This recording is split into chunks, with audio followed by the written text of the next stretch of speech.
दोस्तों I hope आप लोगों ने बहुत सारे लेक्चर्स और बहुत सारे वीडियोस देख लिए होंगे मेदांता हॉस्पिटल के बारे में कि मेदांता हॉस्पिटल के अंदर जो कुछ भी हुआ है वो आज किसी से छिपा नहीं है। और वहीं से एक टर्म जो है वो निकल कर आती है डिजिटल रेप की, कि उस मेदांता हॉस्पिटल के आईसीयू में डिजिटल रेप होता है और वो भी 2 फीमेल नर्सेस की उपस्थिति के अंदर, और ये बात पूरे देश के अंदर फैल जाती है। हम लोग आज इस चीज को इन डेप्थ नॉलेज के अंदर डिटेल में समझेंगे और आप लोगों को वाकई में इस लेक्चर को देखने के बाद अदर लेक्चर से कुछ ज्यादा ही जो है डिटेलिंग हासिल होगी। आप लोगों को पता लगेगा कि वाकई में डिजिटल रेप होता क्या है, क्या वाकई में आज भारत के अंदर ऐसा कोई भी लॉ नहीं है, कोई भी कानून नहीं है जिसके तहत इस डिजिटल रेप केस को दर्ज किया जाए। निर्भया केस को भी हम लोग समझेंगे क्योंकि वहीं से कहीं ना कहीं ये टर्म जो है वो कॉइन होके आती है। लेकिन मैं आप लोगों की जानकारी के लिए नॉलेज बता ही देता हूं कि कहीं पर भी इसको आप लोग इंटरनेट से या फिर डिजिटल किसी भी जो इक्विपमेंट्स होते हैं उससे हम लोग कनेक्ट नहीं करेंगे। चलिए विस्तार समझते हैं कि आखिरकार ये डिजिटल रेप होता क्या है। हाल ही में घटना मेदांता हॉस्पिटल के अंदर देखने को मिली। 46 ईयर ओल्ड जो है वो एक एयर होस्टेस थी और यहां पर वो जॉब करने के लिए आती है, मतलब एक ट्रेनिंग के लिए आती है, और उनके इसी दौरान जो है ये घटना घटित होती है। विस्तार से हम लोग इस घटना के बारे में समझेंगे कि आखिरकार ये डिजिटल रेप होता क्या है और इसके लिए हमारे इंडियन लॉज के अंदर क्या क्या जो है वो एक्ट या लॉज बनाए गए हैं। आप लोगों को निर्भया केस के बारे में पता होगा। हमारे देश के अंदर इससे दर्दनाक कोई भी घटना जो है नहीं घटी है। आई होप ऐसी घटनाएं घटी होंगी, लेकिन ऐसी घटना जो है आज तक सामने नहीं आई है।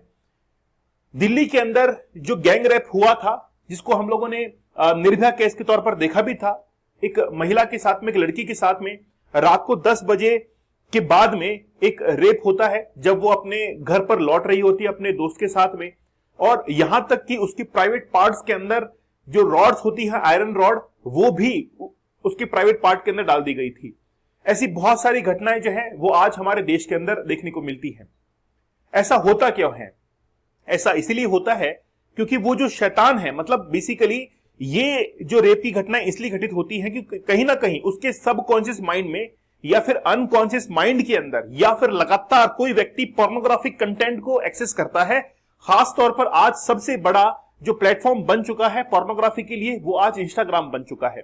वहां पर धीरे धीरे आप लोग इस बात का समर्थन करेंगे कि धीरे धीरे वहां पर ऐसे कंटेंट को परोसा जाता है, उसको इंसान को देखने में शुरुआत में बड़ा इंटरेस्ट आता है और वो धीरे धीरे फिर उनकी क्वांटिटी बढ़ाता चला जाता है और इंसान को लगता है कि यार वाकई में थोड़ा सा इंटरेस्ट जो है डेवलप भी हो रहा है और उसको नई चीजें देखने को मिल रही हैं।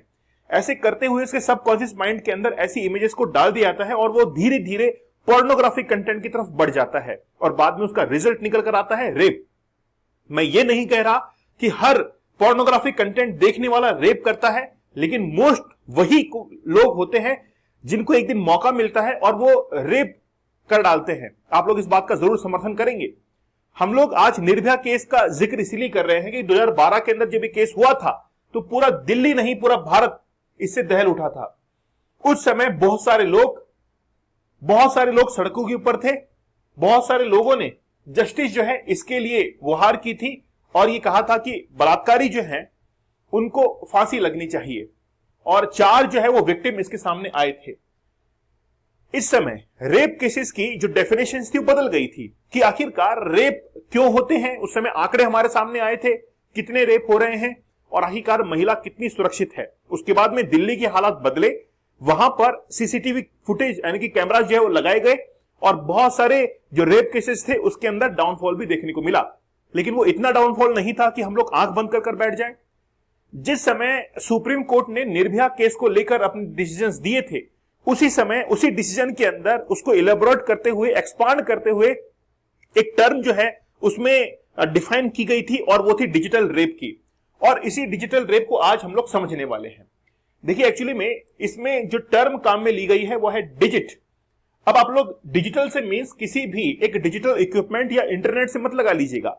जैसे एक टर्म अभी काफी ज्यादा चर्चा में थी, वो थी डिजिटल अरेस्ट के बारे में, कि किसी व्यक्ति को डिजिटल मतलब लैपटॉप के ऊपर या मोबाइल के ऊपर उससे फिरौती मांगी जा रही है, पैसा मांगा जा रहा है, उसको डिजिटल अरेस्ट कर लिया है, उससे पैसा लूट लिया गया है। लेकिन वो ऑनलाइन हो रहा है और किसी डिजिटल इक्विपमेंट के साथ में हो रहा है। लेकिन यहां पर डिजिटल रेप के अंदर उससे कोई भी लेना देना नहीं है। यहां पर एक टर्म जो है वो काम में ली गई है और वो है डिजिट। डिजिट, डिजिट का मीन्स होता है या तो कोई अक्षर या फिर हम लोग कहते हैं कि हमारे हाथ की अंगुली या फिर अंगूठा, पैर की अंगुली भी हो सकती है।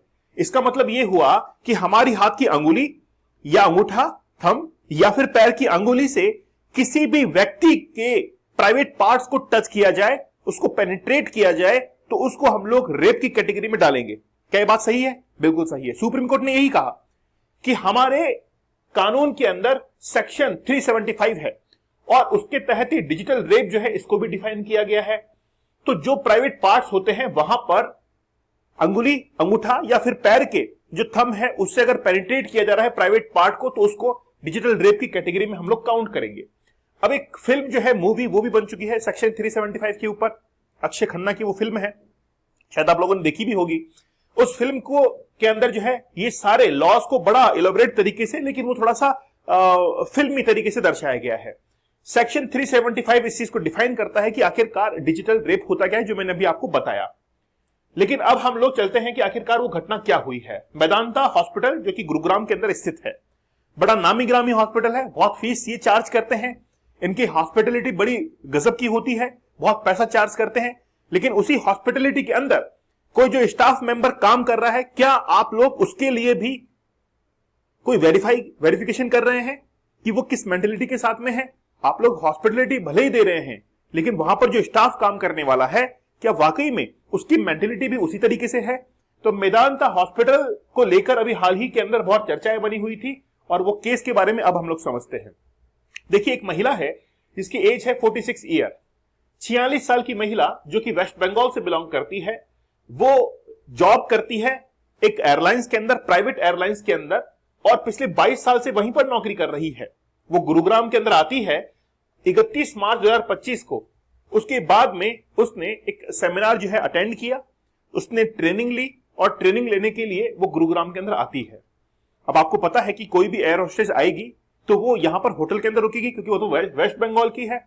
जब वो होटल के अंदर रुकती है तो ये घटना है 5 अप्रैल की। 5 अप्रैल को वो एक होटल के स्विमिंग पूल के अंदर गिर जाती है और उसके सिर पर चोट लगती है।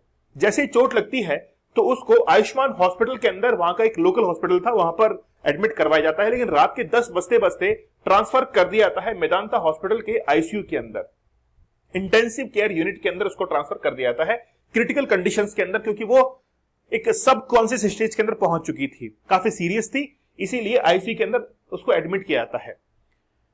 अब होता है 6 अप्रैल की घटना, यानी कि 6 अप्रैल को क्या होता है कि लगभग रात को 9 बजे आईसीयू के अंदर ही एक मेल नर्स जो है वहां पर काम कर रहा था और उसने 2 फीमेल नर्सेस की प्रेजेंस के अंदर अपने अंगूठे, अंगुली या फिर पैर के अंगूठे का इस्तेमाल करते हुए उस महिला के प्राइवेट पार्ट्स को टच किया, पेनिट्रेट किया। लेकिन बात यह है कि अभी केस चल रहा है, प्रूवन नहीं हुआ है।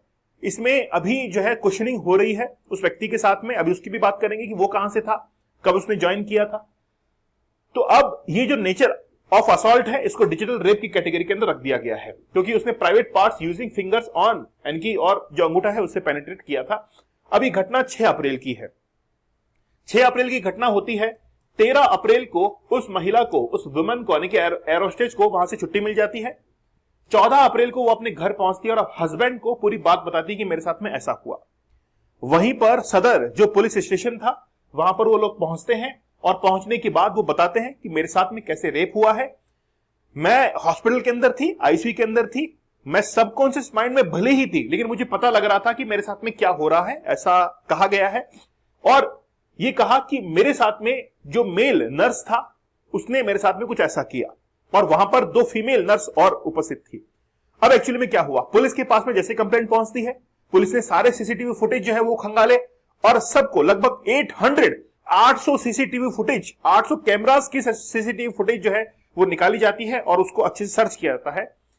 और वहां पर जितने भी लोग आने जाने वाले थे उसको वो सर्च करते हैं, इन्वेस्टिगेट करते हैं और अभी वो इन्वेस्टिगेशन चली रही है और उस व्यक्ति से क्वेश्चनिंग हो रही है। महिला ने कहा कि मेरे साथ में इस तरीके की घटना हुई है। जब वो वहां पर एफआईआर दर्ज करवाने के लिए जाते हैं तो पुलिस वाले देखते हैं कि यार आखिरकार किस सेक्शन के अंदर इस मामले को दर्ज किया जाए। जब उनको कुछ समझ में नहीं आता है कि यार ये वाकई में बड़ा पेचीदा मामला है, तो वहां पर 2 सेक्शंस की बड़ा जिक्र होता है, सेक्शन 64 और 65। इसके तहत मामला दर्ज होता है और डिजिटल रेप की कैटेगरी के अंदर इसको डाल दिया जाता है, क्योंकि ऐसे बहुत सारे केस हैं। अब डिजिटल रेप की कैटेगरी में डाल दिया जाता है तो वो जो व्यक्ति है जिसके ऊपर ये चार्जेस लगते हैं, ये 26 ईयर ओल्ड एक लड़का है जो कि बिहार से बिलोंग करता है और पिछले 5 महीने यानी कि 5 महीने पहले ही एज ए जो लैब टेक्नीशियन वगैरह का आईसी का कोर्स करते हैं वो इसने किया हुआ था और वहां पर ये हॉस्पिटल के अंदर ज्वाइन करता है। इसका नाम है दीपक कुमार और वहां पर ये ज्वाइन करता है और ज्वाइन करने के बाद में इसने इस घटना को जो है अंजाम दिया। हॉस्पिटल का ये कहना है कि हम भी जांच के अंदर पूरा सहयोग करेंगे और जिस यानी कि महिला ने ये जो आरोप लगाए हैं वाकई में अगर सही है तो हम लोग अपनी तरफ से पूरा एफर्ट करेंगे। अब मेदांता हॉस्पिटल कोई छोटा मोटा तो है नहीं, बहुत बड़ा हॉस्पिटल है। अब इसके लिए section 68, section 64, sub section 2 punishment for rape, ठीक है, sexual intercourse by person in authority, तो ये सारे केसेस जो है यानी कि सेक्शंस उसके ऊपर दर्ज हुए हैं। अब बात ये है कि कितने केसेस आज तक आए हैं। 2021 की बात करें तो डेली बेसिस पर अगर हम लोग देखें एवरेज 86 केसेस जो है वो दर्ज किए गए थे 2021 के अंदर। 2022 में लगभग 90 केस जो है वो रिपोर्ट किए गए थे। ये तो रिपोर्ट किए गए थे वो थे, रिपोर्ट नहीं हुए उनकी संख्या अलग है। 2023 के अंदर over 32,000 rape cases reported with some sources noting a rise in 2024। 2023 के अंदर इतने थे 32,000, लेकिन संख्या जो है 2024 के अंदर और बढ़ जाती है। अब रफली एक आइडिया है कि लगभग 2021 से लेकर 2023 तक तो आप लोग देख सकते हैं कि 32,000 केसेस जो है वो यहां पर दर्ज किए गए थे, और भी थे, लेकिन डिजिटल रेप केस के लिए कोई भी जो है सेपरेट कोई भी सेक्शन इसके अंदर यानी कि उसके तहत दर्ज नहीं हुआ था। अब बात यह है कि आखिरकार इसमें गलती किसकी है? गलती किसकी है? क्या हॉस्पिटल वालों की गलती है? पहली बात, क्या इसके अंदर उस महिला की गलती है, या फिर महिला को हो सकता है कि पता ही ना हो और वो अपने सबकॉन्शियस माइंड से या अनकॉन्शियस माइंड से कुछ गलत कह रही हो? कुछ भी हो सकता है। हो सकता है कि यार हॉस्पिटल का बिल ज्यादा आ गया हो उसको कवर अप करने के लिए, या हो सकता है कि वाकई में उस व्यक्ति ने, दीपक कुमार ने वाकई में रेप अटेम्प्ट किया हो और वो इससे आगे और बढ़ना चाह रहा हो, लेकिन वो यहीं पे रोक दिया गया। हो सकता है कि ये जो डिजिटल रेप है वो एक्चुअल में बहुत बड़ी रेप की घटना घट जाती, उससे पहले उसको रोक दिया गया। ये भी पॉसिबल है, क्योंकि वहां पर 2 फीमेल नर्सेस उपस्थित थी और उनके सामने कुछ हुआ। या ये भी हो सकता है कि वाकई में उसकी प्लानिंग कुछ और ही हो रेप को लेकर। हो सकता है कि रेप के बाद वो मर्डर भी कर दे। एक अपराधी के माइंडसेट को समझना इतना आसान नहीं होता है।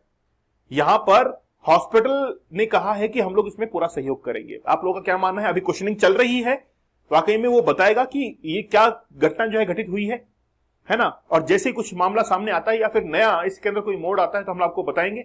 और सुप्रीम कोर्ट तक अगर मामला पहुंचता है, कोर्ट तक मामला पहुंचता है, तो वहां पर जो डिसीजंस होते हैं उसके बारे में एलॉबरेट किया जाएगा। क्योंकि 2012 के निर्भया केस के अंदर जो सब कुछ हुआ, जो कुछ भी हुआ उसको लेकर लॉज बने 2013 के अंदर, तो फिर लॉज को जो है वो बताया गया। वैसे ही अगर मान लीजिए कोई नए लॉज बनते हैं तो उसके बारे में भी आप लोग को बताएंगे।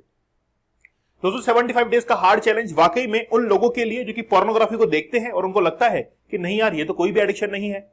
लेकिन मुझे बताइए कि आप लोग पोर्नोग्राफी को देखते हैं, क्या आप उतने सफल हैं जितने होने चाहिए? क्या आप बहुत जल्द यानी कि एग्जाम जो है वो क्रैक नहीं कर पा रहे हैं?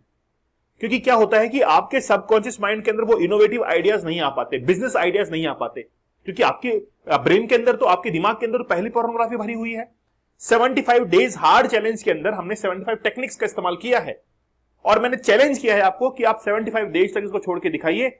मैं आप लोगों को एक बेहतरीन लाइफ जो है वो दूंगा, लाइफ चेंज हो जाएगी। आप लोग एक बार जरूर इसको देखिएगा, ठीक है? आपका क्या विचार है इस पूरे घटनाक्रम के बारे में मुझे आप लोग कमेंट सेक्शन में जरूर बताइएगा। मिलते हैं आप लोगों से अगले सेशन के अंदर, तब तक धन्यवाद, थैंक यू, जय हिंद।